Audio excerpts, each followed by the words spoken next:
على أساس ينصحني إنه القاف المفروض تنطق قاف. لا يا أستاذ، أنا يا أخي في موضوع شاغلني من فترة، الفرق بين الجيم والقاف والغين. يعني في ناس بينطقوا القاف كأنها غين، وبرضه الجيم المعطشة نفسنا يعني الآن جيم بينطقوها جيم. قال رجلا يا قالب، من 3 حروف جيم قاف غين، كل واحد له مخرج.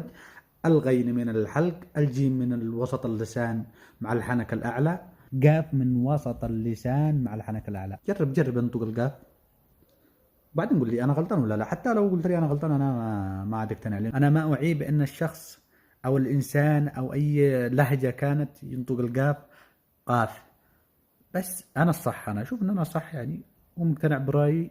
ولو تجيب لي 120 ألف دليل تقنعني بالنحو، تقنعني بالصرف، أو حتى بالتجويد، قلت لك ما عاد اقتنع. أنا رأيي صحيح ونطقي صحيح. يعني بالمفتوح كل حرف وله مخرج من الفم أو من الحلق أو من طرف اللسان أو من الشفاه.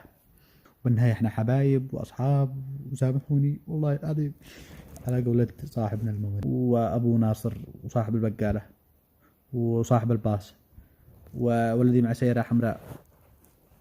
بالنهاية بس يعني اقتراح.